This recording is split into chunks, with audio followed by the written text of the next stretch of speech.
Now we're getting into the grout. You use a typical grout float, mix your Latham Spectralock grout, which is a two-part grout system, and actually float that grout into the tile lines, making sure that you're pushing it in deep behind the tile.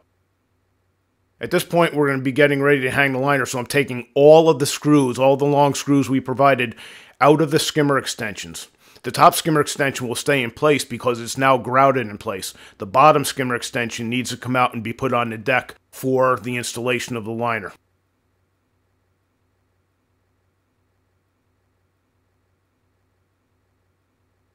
Here I'm carefully removing the bottom skimmer extension, making sure that I'm not going to disturb my grout. And as you see the gaskets on the skimmer bucket. The way that goes is skimmer bucket, gasket, track, and skimmer extensions. Right here, this is very important. You need to clean that top 3/64 by 3/64 reveal at the top of the track. You can use a piece of the liner lock to do that, as I'm showing you here, but that needs to be cleaned out because the actual liner lock strip that holds the bead in place will not go in place, will not snap in place if that has not been done. Here we've got a roll of rope caulk that we provide in the hardware kit. You'll probably take a piece that's around 6 inches long, and you'll apply just a little tail of it into the bead track, and as this next 5 or 6 seconds will show you, this is how you apply the rope caulk. This is a guaranteed leak area. This process must happen in order for you to have a leak-free pool. And what I'm doing is I'm filling the hypotenuse of that triangle. There's a little 3/4 inch tab at the bottom of the track right there. And what I'm doing is I'm filling up from the bead track down to the bottom, bringing the rope caulk down onto the gasket by approximately 1/8 of an inch. You'll see a completed view of that in 1 second.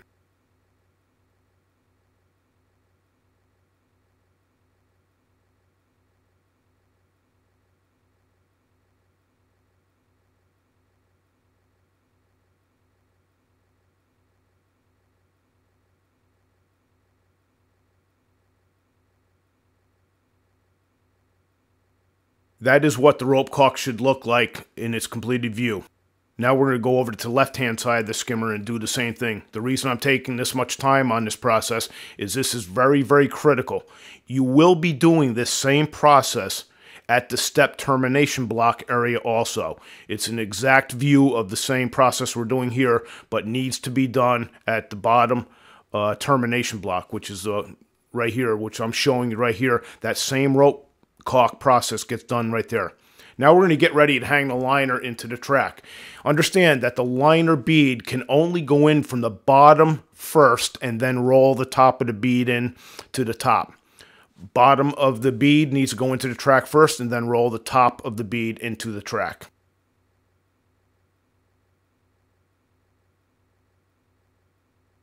Here's the liner bridging across the face of the skimmer.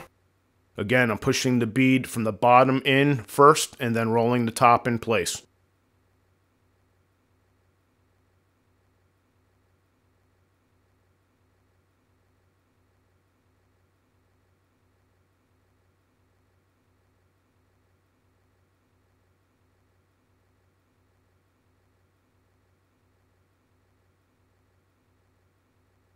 Right here, this is a butt connection. You remember how we tooled underneath where the liner bead goes in place? We tooled it with our index finger. Right here with an uncut nozzle from the NovaGuard kit, I want you to put a very, very small worm, a very small 1/8 inch worm of NovaGuard in where the bead's going to sit down in the bottom of the track. Basically, what I'm doing is I'm putting a 1 inch bead of the NovaGuard bridging across the butt connection. So now I have a seal, as you'll see in a second here, I have a seal in the bottom of the track and I have a seal on the underside of the track, making sure that we have no leaking or dripping going on there.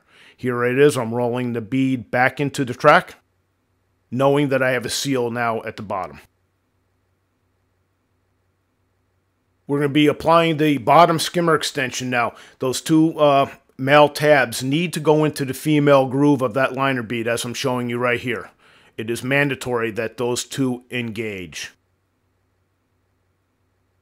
And the proper layup here is I'm putting the bottom skimmer extension in place, then the Hayward OEM faceplate will go over my skimmer extensions, and then we will be applying or using the screws that I have given to you, which are 5/8 of an inch longer, going through the faceplate into the skimmer extensions and then into the skimmer body as I'm showing you right here.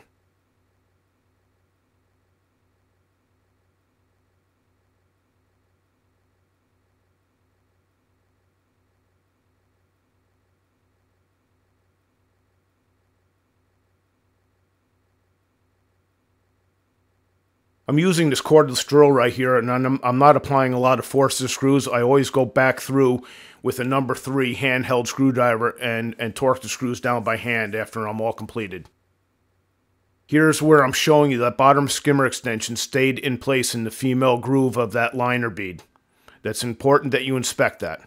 I'm showing that to you once again right here.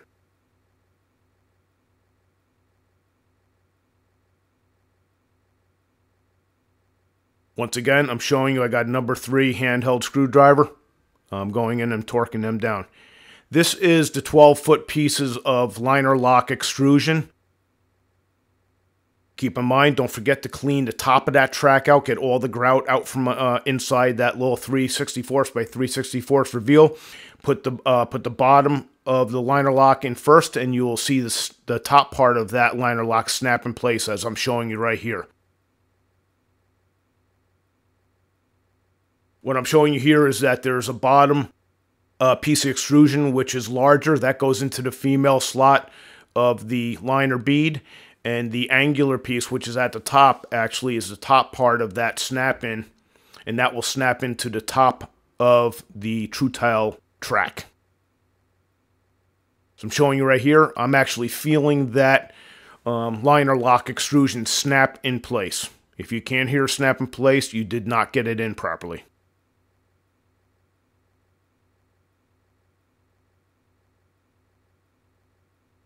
Now we're getting ready to cut the window frame, as I call it, out of the liner here. And this is where I'm going to show you what a completed rope caulk installation looks like.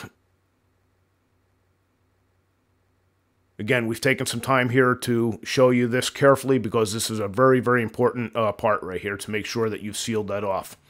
So using your razor knife, carefully remove the excess vinyl material from the throat of the skimmer.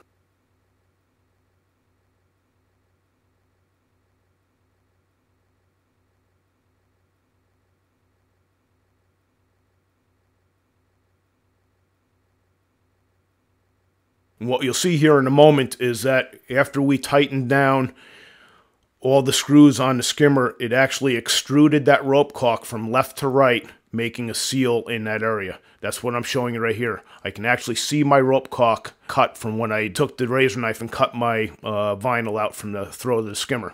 You can see that you now definitely have a seal, that those 2 screws in the bottom skimmer extension actually extruded that rope caulk, making a seal.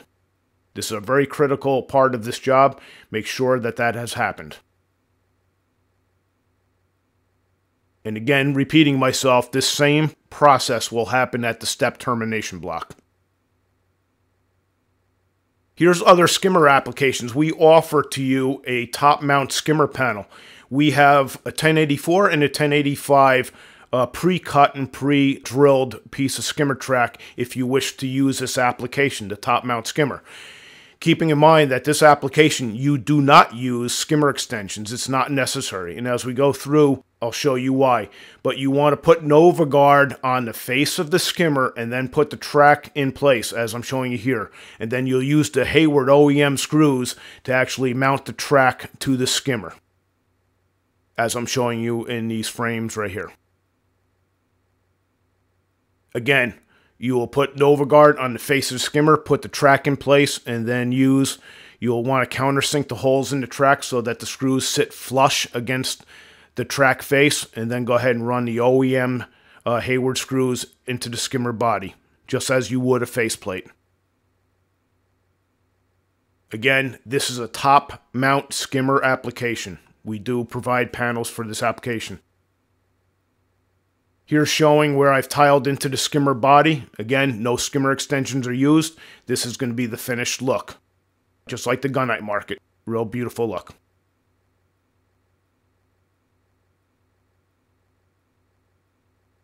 You also see that your liner track is continuous at the bottom of the skimmer. You do not need to cut your liner anymore using this application. Here's a completed look of a finished tiled and grouted skimmer body. This happens to be a wide mouth 1085.